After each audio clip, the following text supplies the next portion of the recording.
Designing for the Masses is Out with David Peschel from Spec Design is the fourth in a series of 5 webinars concluding next month on November 19th. Today's webinar includes a 30-minute presentation followed by a question and answer period. This is your webinar. It's intended to be interactive and an exchange of information and ideas. So we encourage you to type questions into the questions box as they come to you. At the end of the 30-minute presentation, David will be answering your questions in the order that they're received. Designers know that there's a direct correlation between good design and business success, but defining and quantifying the specifics of how good design positively impacts business success can often prove challenging.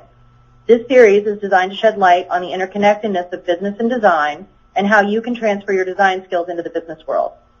IDSA is delighted to introduce David Peschel, who will be explaining how the design paradigm is shifting. Today's culture is moving away from design for the masses and towards individualized products that connect deeply with targeted users. In the past, this was the work of highly skilled craftsmen, but the next phase in design evolution will hinge on advancing technologies, resulting in products made for someone, not everybody. David will also explore the exchange of quality versus quantity and the emergence of populist design. David Peschel is the Executive Creative Director of Spec Design and serves as advocate for the collaborative design practices between all divisions of Spec Design. With more than 20 years of award-winning real-world idea experience at design studios like Smart Design, IDEO, Frog Design, and Michael Graves Design Group, David has worked with a range of clients such as OXO, Nike, Juniper Networks, Target, and Stryker Medical. He's lectured at Stanford Z School and served as an adjunct professor at CCA. So, without further ado, I turn the mic over to David to share with you how designing for the masses is out. Hi, thanks everybody for coming. My name is David, as you just heard. First of all, I'd like to start off by thanking the IDSA and Spec Design for making this event possible. I'd also like to thank all of the different educators and design teams that I've worked with over the years, and I thank you for the knowledge that you've given me and the support, and also thanks to the clients who have put up with me and the different design teams. And especially if you've been one of those more daring clients that's willing to try new things and push the boundaries, thank you for that. And then I want to do a special shout out to Paul Bradley, one of my mentors. I'm totally inspired by you, and thank you for everything. All right, so here we go. All right, so a little quick something about me personally. I grew up in an interesting background in a household that my father was in the Coast Guard. He ended up retiring as an admiral in the Coast Guard. He was a helicopter pilot, and my mother was an interior designer. So I call this the conflict of chintz and the chain of command. In that, in one sense, there were a lot of rules and regulations coming through being involved with the military. My father wore a uniform to work every day. We lived in government housing. We moved quite a bit. And then my mother was very interested in aesthetics, in antiques, in the way people lived, in the homes, and furnishings around us. This is a quick outline of my work experience. As you heard in the bio, I had the opportunity of working with a variety of different consulting groups. And in terms of education, interestingly, I started off as a fine art major going to Wayne State University in Detroit, and I was a ceramic major. I did pottery and ceramics. I was very interested in that all the way through high school, and eventually became the resident potter at the Henry Ford Museum in Greenfield, Michigan. And from there, after 2 years at Wayne State, I moved on to the Rhode Island School of Design as a ceramic major. I worked in that program for a little over a year, and finally I was steered by Jackie Rice, the head of the ceramic department then. She saw some of the work I was doing in fine arts and ceramics, and I was actually in the middle of making all of the beer tap handles for Harpoon Ale, which was a startup brewery in Boston. I had met Rich Doyle, the president of Harpoon, and they had commissioned me to slip cast 1,000 beer tap handles. She kind of looked at me and she said, "Dave, there's this program called Industrial Design, which is down the hall, and I think maybe you ought to go talk to them." So my fine art career after many years, shifted over to an industrial design education while I was at RISD, and I ended up graduating with both a Bachelor of Industrial Design as well as a BFA with a concentration in ceramics from Rhode Island School of Design. So now I want to tell a couple quick stories. Once I graduated from RISD, I left Providence with a ton of enthusiasm in that summer of 1989. I got in my dad's old pickup truck and I was going to drive it across the country to deliver it to him in Seattle. So I took my portfolio with me. I had it in the truck and I literally drove across the country and went from city to city, and I interviewed at some of the larger design studios and companies at the time. Design Logic was one in Chicago. I stopped at Nike. I went to Esprit in San Francisco. Frog Design down here in the peninsula area near Palo Alto. And eventually I ended up in Seattle. And I had an interview with some guys who worked at a fairly large design group up in Seattle. And they did a lot of work with airlines and Boeing, people like that. And I was very excited. This was one of the last interviews. At the end of it, after I went through all the ideas and the portfolio, the presentation, the two guys looked at me and they had this very sort of blank stare, and they said this quote, "You seem like an idea walking around looking for a place to happen." And then they said, "We don't really need that. What we need here is problem solvers." And I took that really hard. It was a blow to me, and I felt like I had let them down, and I felt like I had let myself down. And then I was like, gosh, I am a problem solver. That's how I think. But I realized at that point that I was really coming at them and talking about ideas and not about problems and how I would solve them. So for the next 20 or so years, I took that very seriously, and I always approached the design problems much from a problem solver perspective. Then the next story, this isn't a picture of the actual woman that I'll be talking about. This is someone else's mom, Yuka's mother-in-law. I was in an airport with the folks from Michael Graves, and at the time we were working with Stryker on a transport chair project, which is now public. And as I was waiting in the gate area, there was a woman that was sitting waiting to board the plane, and she was sitting in a wheelchair that had a broken leg rest. So she had both of her legs resting on one of the leg rests of her wheelchair. So I walked up to her and I just started talking, and I said, "Hi, my name's David. I'm a designer. I'm working on things similar to your wheelchair. Can you tell me a little bit about it?" We just got into this really interesting dialogue between her and her caregiver, which was her husband, who was the person who often pushed her around in the wheelchair.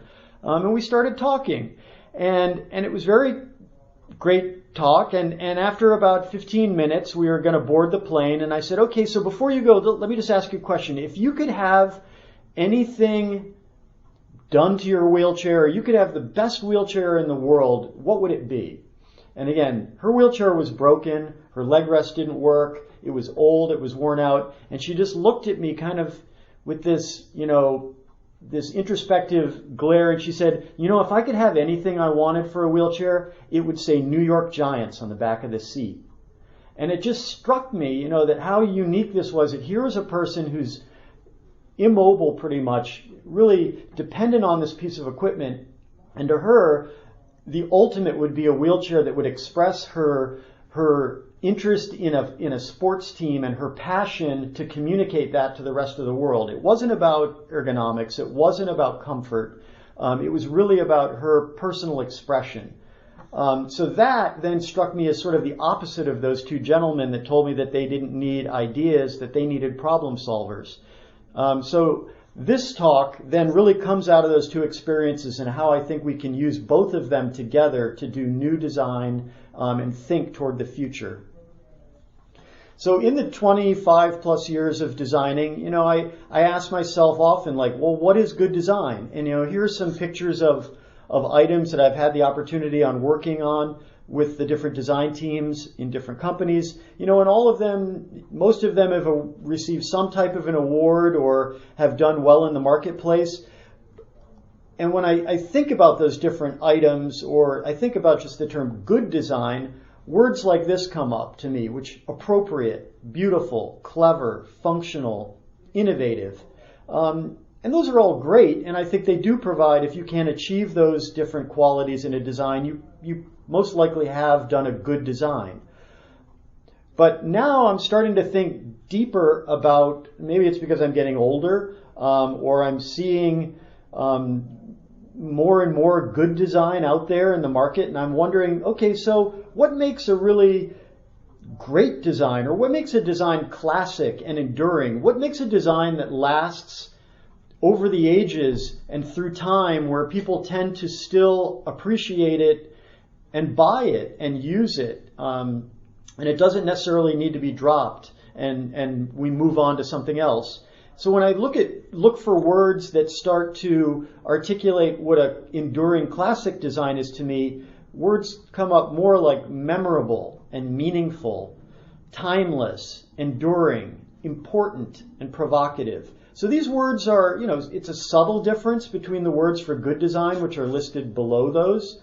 But I think these are important differences that we can look to for direction as we move forward. So some of you might be thinking, right, well, who cares? Who cares about doing longer lasting, enduring design? And it's like, well, first of all, I do. I think from my background of being more of an artist and a craftsman that moved into design, I'm very interested in touching people at more of an emotional level, about communicating stories and about inspiring people to think about what they do on a daily basis. So for me, that touch point is through the products that we design, and how can I put things in people's hands or in their environments that add to this emotional experience. Then as a designer, I'd really like to solve problems, and I'd like to make things that work better, and I'd like to make things that last longer. All of these, they get back to that problem-solving challenge, but it's about, ecology, and it's about saving resources, and it's about making things cost-effective for folks, and giving them choices that they can use for a long time. So that brings me to the hypothesis, which is the title of this talk, which is design for the masses is out. I'm not saying that I don't want the masses to have design. I think design for the masses is still very appropriate and is needed. But designing to the masses, I think we should give them design, but I don't think that we should necessarily design for the mass. I think we should design more for individuals. So enduring iconic designs have often been designed for a specific person or event. And this is something that I just sort of thought of one day, or I started kicking it around with colleagues as we were discussing things, and that kind of inspired this discussion. So we started looking around at iconic designs to try to prove out this hypothesis. And then I also think that enduring iconic designs tend to form an emotional bond with the specific person that those designs were intended for, or through that specific event that those designs were meant for. And then over time, those designs then create more of a bond with the general population at large. So I think different people, like Nike, in a way uses this philosophy through the experience I have with them and working with them, that they often will design for the elite athlete, they design for their needs, they design for their events, and then they like to have those high-end, extreme functioning devices then trickle down and move into the mainstream and become sort of foundational products from which they can then build collections around. And I think some of that learning is what also helped me come to this determination that great enduring design is often started by thinking of an individual or an individual event. So here at SPEC, we have our definition of innovation is change that creates value. But when we talk about that, change that creates value, there are many different ways of creating value. There's monetary value, which to me is more quantitative, and you can count the dollars. You can see if your designs are better and more successful in the marketplace. But then there's also qualitative value, and that's where we're getting to the notion of enduring. Like, do the designs stand the test of time? Do they tend to fulfill the emotional need as well as the physical functional need that people have for devices or products throughout the change in trends and materials and technologies. What allows something to hold on and have this qualitative value as well as quantitative value? And to this point, I think it's becoming more and more understood, at least here it is at Spec Design, that there are more than, just a few ways of knowing things. In the past, everybody understood, and again, it gets to that idea of we don't need people with ideas, we need problem solvers. It's about there being head solutions or sense solutions, that things either made sense in your head, they made monetary sense, they made technical sense, they made manufacturing sense, or they made sense through your senses, so they felt right, the ergonomics were right, the balance was right, it sounded right. But now we're starting to learn that things could also make sense through your heart and your gut, that designers were, a lot of us, I think that's why we're drawn to design, and even the fine artists and craftspeople, is because we tend to have an ability to tune into what we feel from the heart and what we feel from the gut. We can go out and talk to people and get a good sense of what the world needs or what user groups need to solve their problems and move them forward both physically and emotionally. So then part of the hypothesis is that enduring designs tend to work the heart and gut muscles more so than they do the head and sense muscles. So none of these things I can say are proven. Again, they're all my opinion or the opinion of the folks that I kick these ideas around with. And I hope at the end of this we can have some questions and answers that sort of challenge this, or we can kick the idea around a little bit and see where it goes. So I heard a quote one time on the radio that was that hope is the ability, or hope is the desire to achieve something which we can't currently see. And when I heard that quote, I thought, wow, that's very similar to the conversation that we often have with clients after we go through our initial project brief or the plan that we have for a project. And they're often like, well, how are we going to get from the research through the concepts into ideas that really matter? And I know it's not something that clients want to hear, but I'm also like, well, you have to have hope. You have to have hope that we're going to get through this and we're going to turn these more abstract ideas into actionable things that we can then design toward and solve for both the physical and emotional needs. So then I've converted that quote into this one, which is design is the tool to achieve something which we can't currently see. So in a way, I think design is a way that we can help make sense out of the things that we feel and sense through our gut and our heart. So if this is the case, how can we try to make our designs more enduring and connect at a heart and gut level? So now I'll show you a couple of examples of what I'm talking about, where design was done specifically for a person or for an event. So on the left, this is Philip Johnson's glass house. There was a lot of controversy around this house when it came out because it was in direct conflict with Mies van der Rohe's house, which was being built in Michigan. Outside of Chicago. But at the same time, it's something that was done for Philip Johnson himself. He designed this house as an exploration, and it's not just this house, but it's the entire compound. There's another house right across from this that's brick and very solid and very dense and massive. But this house, to me, is a great example of somebody designing something as a personal expression of something they're interested in trying, and it therefore becomes a moment in time and history that we can all look at and learn from, and it influenced architecture and the way residential buildings were done from that point forward. Next to that is a collection for a lessee by Michael Graves. I had the honor of working directly with Michael and Donald and the team there for 8 years. I didn't work directly on this collection, but I heard a lot about it.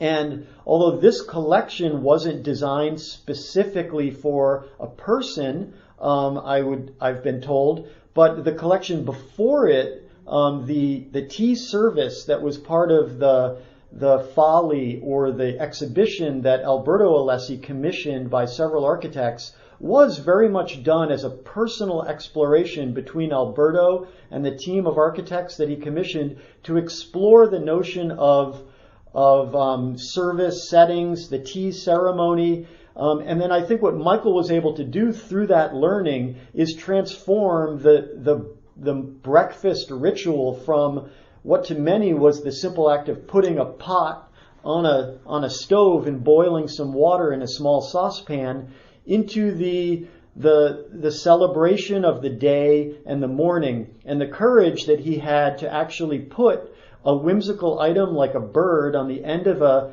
commercially made tea kettle. I applaud, and I think it created the charm and character which has made this Alessi kettle still the #1 item in the Alessi collection to this day in terms of sales. The Barcelona chair in the lower left by Mies van der Rohe, again, was a chair that we all know. It's not the most comfortable chair, but it stands out. It stands the test of time as sort of as an icon and an enduring classic. And interestingly, this chair was actually designed for the German pavilion in Spain, and it was intended to be a chair that the King and Queen of Spain would sit in as they welcomed guests in the German pavilion. So I find it very interesting that something that could be designed for such a specific moment and event could then, through several iterations, and there were some design changes, change of manufacturing, change of materials, but it still holds together today as an expression of the time and an experimentation of balance and of form and of line that I think comes from a deep place that I'm just pointing out that it was done for a specific moment. And then the OXO items, these are some of the items from the original collection of OXO. Again, I had the chance of working on some of the things that went on this handle, but the handle was done before I started working at Smart Design in New York. But I was there in the studio and saw Sam and Betsy Farber and their son come into the studio and work directly with David and Tucker and Tom and everybody there at Smart. And I saw them trying the devices. I saw them discussing the benefits of the form. And I remember when the handle was white before it became black, and how they actually had these dialogues with the direct client, with the direct user. And that drove a lot of the decisions that were made as this collection was brought to life. So where do we go from here?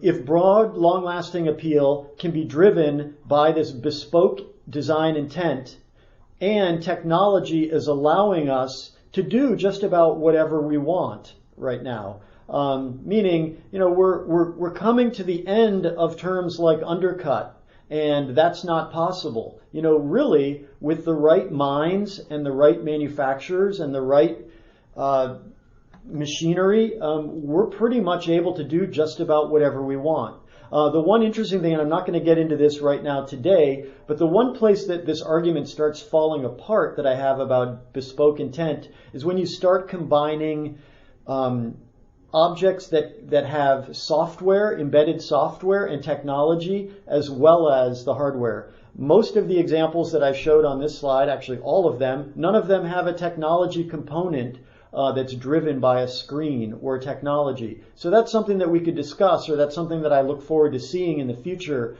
are these long-lasting, enduring designs that actually include an on-screen interface that doesn't make the item obsolete. So the conclusion is, let's stop designing for the mass or anyone, and let's start designing for the individual. To me, this was a difficult thing to come to terms with, because in my design education, we were often told it was bad to design for yourself, that you shouldn't ever put yourself in the center of a design problem. You should always design for others. Then through many years of working where we did research and we talked to users, and then I noticed that a lot of great design is done for specific individuals. I'm starting to wonder if that really is the case. So I see things happening in the marketplace right now, such as mass customization. And is that what I'm talking about, and is that the answer? And quite honestly, I'd say it's about halfway there. It's interesting, but I don't think that Nike's iDesign program is quite enough. I think choosing from a variety of options is really not quite as deep as what I'm talking about. I think that true bespoke design intent is really designing every item, every element of an item, if possible, intently for an individual or a specific event. Etsy, I think, is a great example of an internet-based craft fair, in a way, that's starting to allow design to get to people in a variety of locations with a variety of needs. So my wife, for instance, we have a new dog that's an interesting shape. It's part Dachshund and part Chihuahua. And we needed a jacket for it, so we couldn't find one. So my wife Chrissy went on to Etsy, and she found someone in Lithuania who was knitting sweaters for dogs, and she specialized in Dachshunds. And so we wrote her, and we sent our dog's dimensions, and next thing you know, in the mail, we get this custom-made sweater in our color to our dog's dimensions with the number of buttons that we specified. And there it is, so that was an item that we end up getting through the new social network that's available that designers are able to use to reach customers. In the future, I see personal designers moving away from the world of fashion and home design. So personal stylists, I feel we're actually going back to the days when kings and queens had court designers, where you might have Leonardo da Vinci design a stairway for your new mansion. I know that sounds potentially a bit elitist, but as design is more and more accessible to more and more people, and people can start printing or building their own objects, I can imagine personal designers designing any aspect of any person's life and helping them get the car of their dreams or the sweater that fits just right.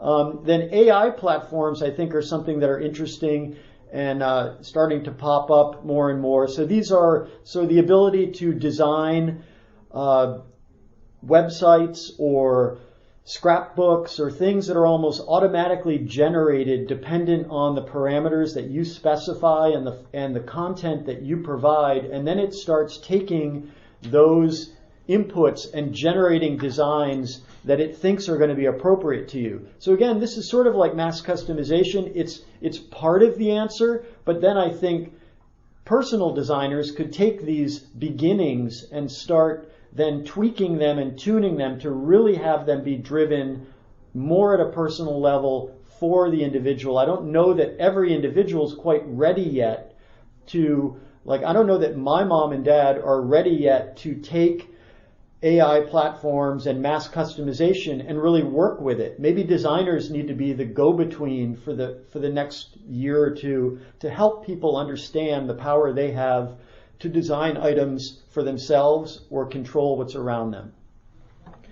So these are the tools that I see as sort of the toolkit for designing for individuals. So one is we can design for ourselves. Don't be afraid to put yourself in the center of the equation. If you don't have someone else to design for, like Philip Johnson, design a house for yourself, and maybe it can reach people in a deeper way. Another thing you can do is you can design for a cause. So I was talking to Paul Bradley about this the other day. So he was like, well, Dave, I do this, but I would often design for a brand, not for an individual, but I'd be designing toward Coca-Cola or designing toward whoever our client was and trying to make sure that the design fit for them. And in a way, I think that fits this directive. You can design for a cause, like Naoto Fukazawa is designing toward a cause of without thought. To me, by designing without thought, you are in a way designing for a specific event or person. So you're doing what I'm talking about, but in a more abstract way. And I think that that's a way to get to these deeper meanings. You can design for someone, maybe not yourself, but you can go into research and pick somebody to design for, or you can generate personas and personalities that you design for and around. So there are ways of making people up that you then design to, and I feel in a way that that then creates designs that could hold greater meaning and have deeper emotional connections and function to other users who maybe weren't within the persona group to begin with. And then here at Spec Design, we have something that we call experience engineering, which is a way of designing toward people and user groups where we're constantly asking, how will this design make people feel if we do it? But more importantly, how will it make them feel about themselves? So if we execute design A, will it have a deeper impact on the way people feel about themselves than if we did B? And if so, would A be a better choice, even though it might be a little bit more uncomfortable or a little scarier up front, but in the end it may give people the feeling that they're looking for in terms of being reassured or confident in what they're doing. So for a better chance at connecting to the mass market in a lasting and enduring way, try designing for someone next time instead of designing for anyone. So that's the end of the talk. I'd like to thank everybody, and we're going to open it up for discussion now. So feel free to send in a question. Okay, so I'm going to read one. What do you do when a client disagrees with your approach?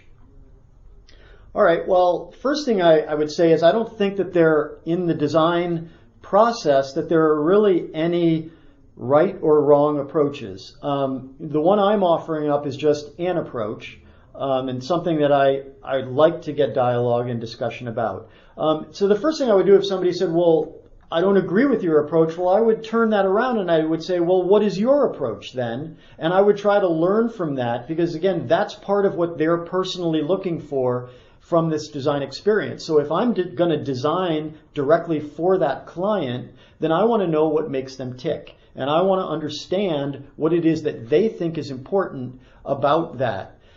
Eventually, I would imagine I could start asking enough questions or probing into what they're looking for that it would begin to give us direction and places where we could go to design in the next phases that might get to this deeper level of meaning. So in a way, they become the person that we're designing for, and we just listen and learn.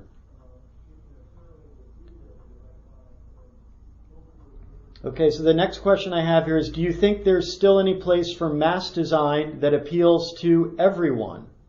Will there remain certain products that never become individualized? And I'd say, of course. Absolutely. Just today as I was driving to work, I'm sitting at a stop sign and I was looking out of my window as I'm sitting there, and there's this beautiful view of the mountains along 280, and in between me and the mountains was a chain link fence that was separating the street from a grassy meadow. I look at that chain link fence. It's not really beautiful. It's not really inspiring. It tells me something about protecting deer. It tells me something about keeping people out of that space. It's black. It was painted or an epoxy coated material. But I think, will chain link fence be customized and designed for an individual or specific event? And I think, well, probably not. But I suddenly remembered a chain link overpass that I saw as I was driving through Arizona a couple of months ago along the highway, and they had taken the chain link and they had cut the top profile of the chain link so that it represented the mountaintops of the mountains range that was in the distance. And at one point, as I was driving down the mountains, that chain link fence almost matched up with the mountains in the background. And I thought for an instant, wow, did that designer pick that spot and design the fence to match, or was it just a coincidence? So that's an instance where you take a common material and you use it in a novel or customized way for that moment and that place, and it had very deep meaning to me, and I'll never think of chain link fence in the same way. I think that architects are able to do that when they surround their home with chain link fence and it suddenly brings different meaning to it. All right, do we have any others? Okay, within this more customized market, how do you ensure that people are getting what they're expecting? If you purchase a non-custom item and it's not what you expect, you're dismayed. If you purchase a custom item and it's not what you expect, the negative experience is likely more pronounced. How do you minimize or eliminate that on a larger scale? Well, that's a great question. And what I would hope is that the solution that you come up with, as designers, I think that we are always going to be looking for ways to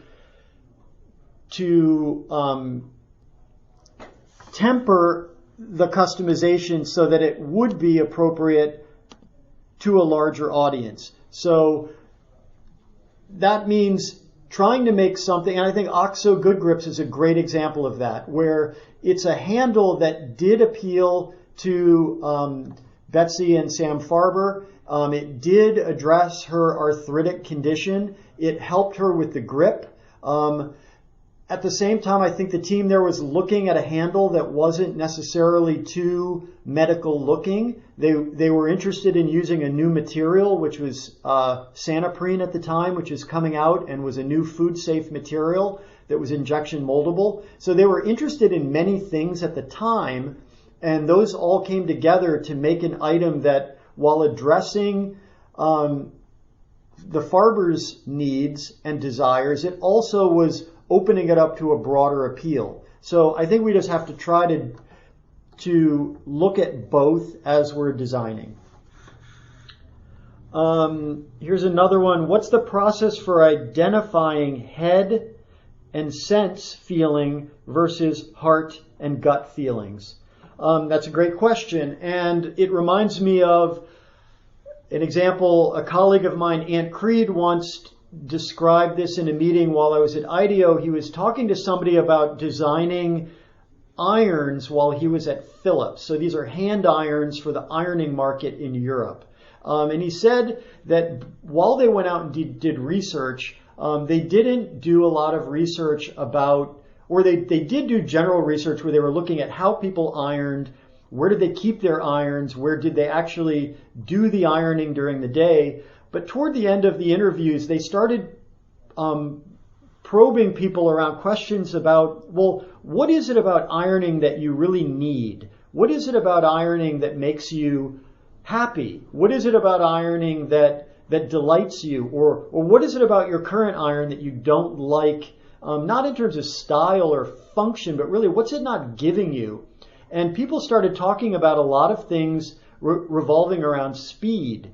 That ironing took too much time, that it took too long to set up, it took too long for the irons to heat up, it took then too long to do the ironing process, and then once you were done, the iron took too long to cool down, and so you couldn't really put it away, so you ended up leaving it out and it became an eyesore and people could trip over it, blah, blah, blah, blah, blah, this ongoing thing. So the directive that he took out of that and then gave to the design team as the number one challenge is, let's make irons that look fast. So the designers went off, and you can chime in if you're listening and you have more to say about that. But from what I understood, they then went off and they designed irons that tried to encourage a feeling of speed. And that could be a speed at any level and in any one of those different functions that I mentioned. But all in all, they needed to communicate speed. So once they had concepts, they went back out into the field and they looked for, as they talked to people about the concepts, they looked for not I like this or I liked that, but they were looking for comments that related to the designs communicating a sense of efficiency and speed. And the ones that did are the ones that they then move forward with through the design process. So I think in terms of gut and heart feel, we often have it when we are designers and we hear what people are talking about, or we have a sense of what we think the market needs.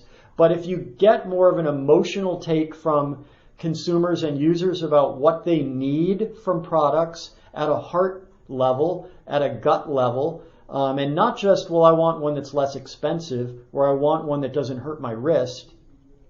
I think you'll start tapping into more of these emotional drivers that drive long-lasting use. Okay, are services like, here's another question, are services like Kickstarter and project funding platforms helpful in creating individualized products, or are they a mixed blessing as you give up some control for money? And I think this gets back to one of the later slides I have where it talked about mass customization or things like Etsy. I think these are great beginnings, and I think what they help is they help create the dialogue, or like Tucker Viemeister has been saying for years, we're all designers. And I just don't think enough people understand that we have the ability to design the world around us.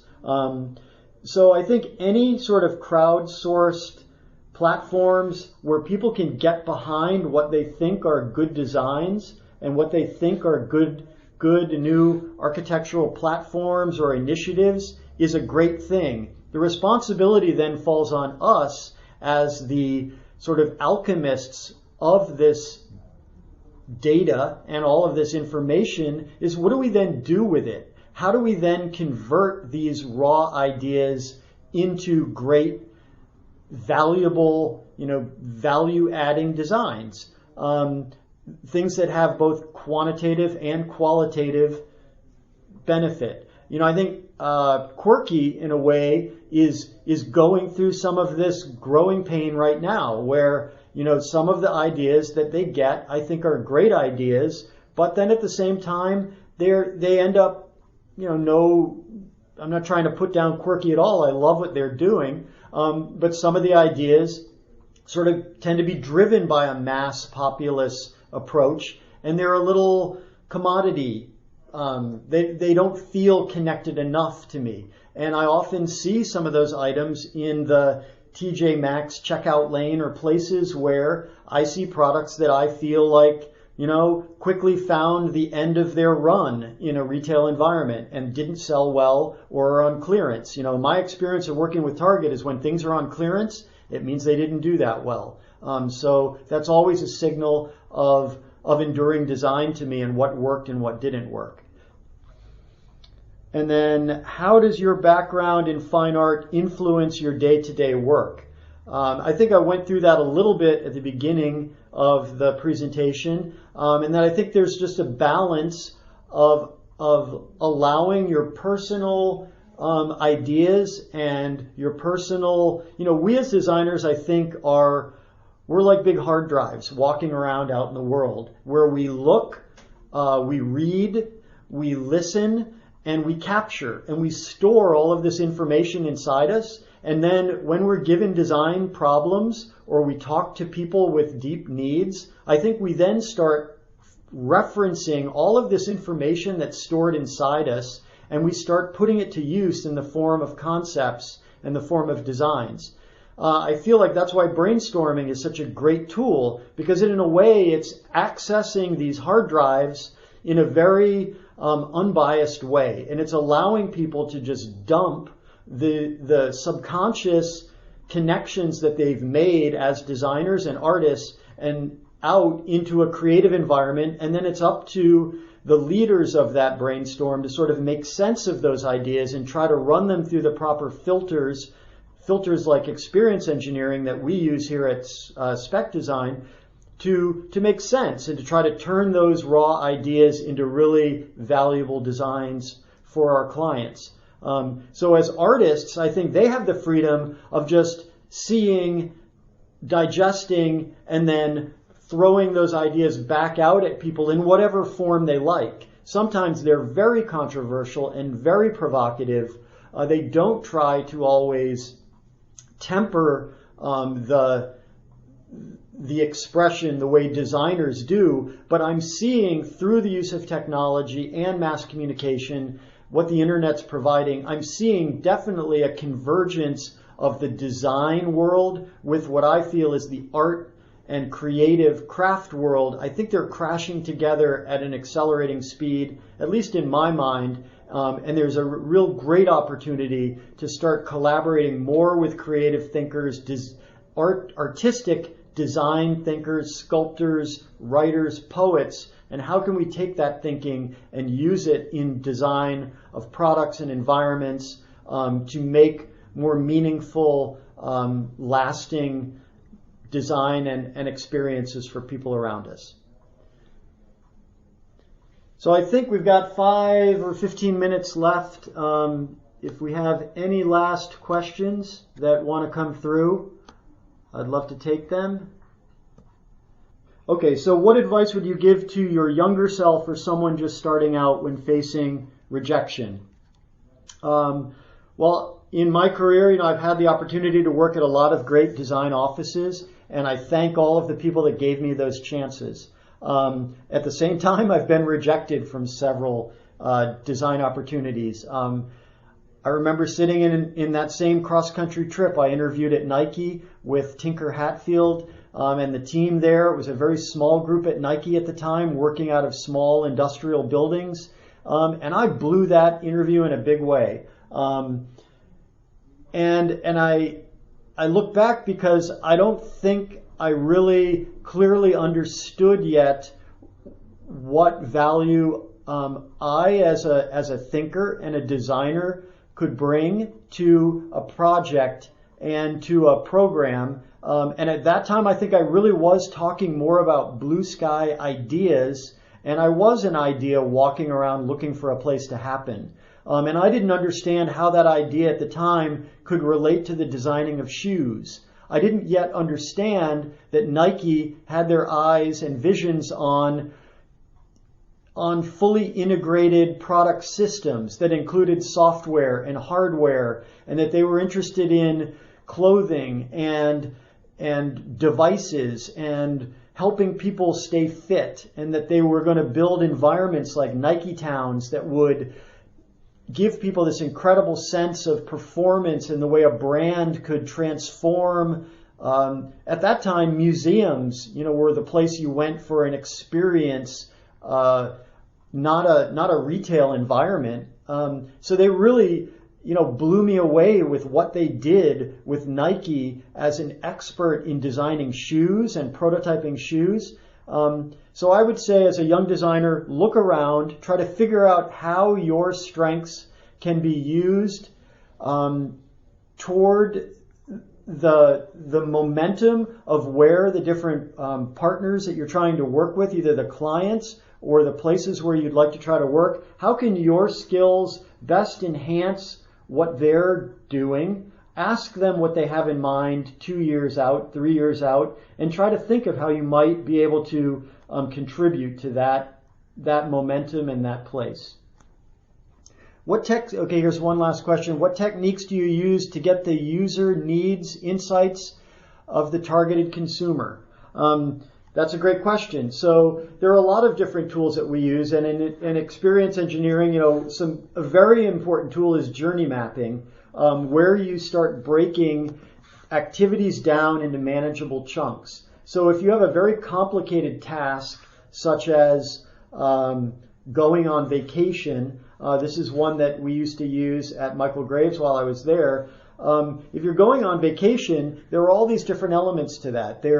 First, you have to go out and you have to find a piece of luggage. So there's the shopping experience. Then there is the act of packing. How do people pack? You have to think through the trip. You have to spread your clothes out on the bed. How can we help with that process?